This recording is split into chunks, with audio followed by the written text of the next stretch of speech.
Môre, dis Sondag die 19 Oktober en het jy al ooit na 'n storm opgekyk? En dan sien jy daar's hierdie helder reënboog in die lug. Dis nie net mooi nie, dis iets heiligs. En het jy al ooit gewonder hoekom Elohim dit daar sit?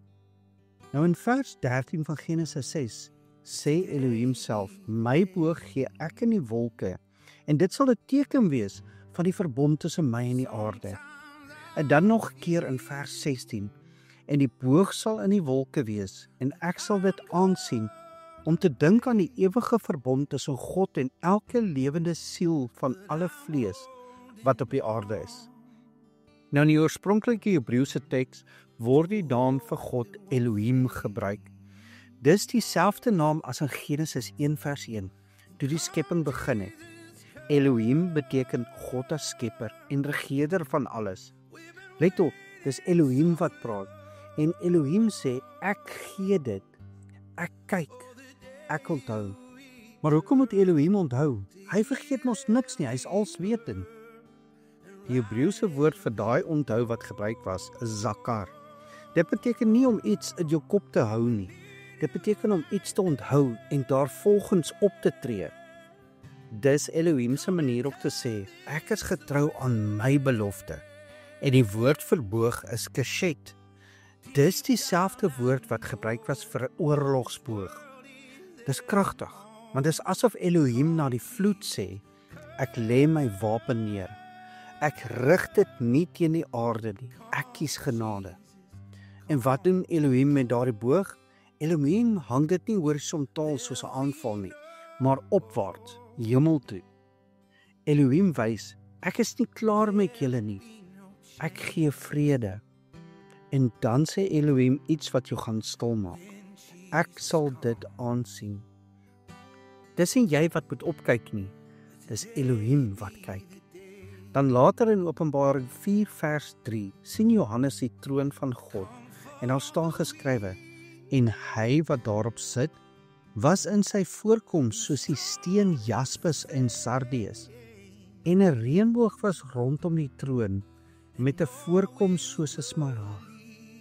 Dieselfde boog, dieselfde Elohim, dieselfde belofte. En weet jy wat snaaks is?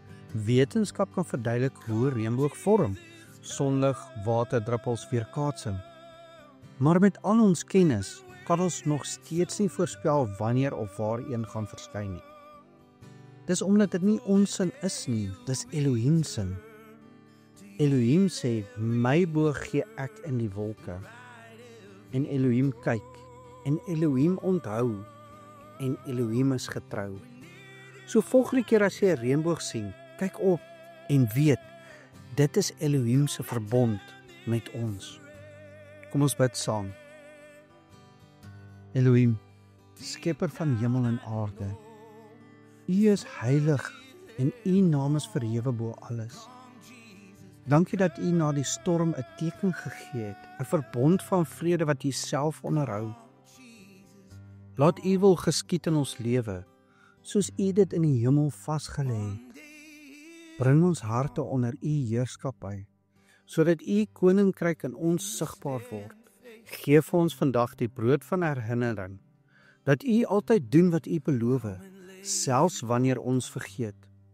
Vergewe ons waar ons vergeet om op te kyk, waar ons U verbond gering ag en ons eie pad kies.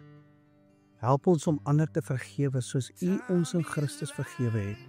Hou ons vas wanneer versoeking storm en red ons van ongeloof, selfgenoegsaamheid en die versoeking om U tekens te verontagsaam. Want aan U, Elohim, behoort die koninkryk, die krag en die heerlikheid, vandag en tot in ewigheid. In die naam van Jesus, U seën ons vrede. Amen. Nou ja, jy weet Elohim het nie net 'n verbond met die aarde gemaak nie. Hy het een met jou hart ook.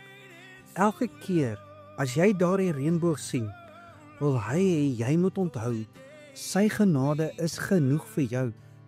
So kyk op en sien, Christus is jou vrede na die storm. En moenie vergeet nie, jy is dalk die Bybel wat iemand vandag moet ontmoet.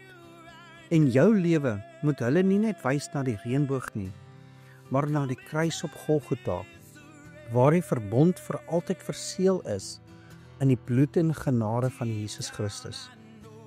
Ek hoop jy het 'n geseënde Sondag.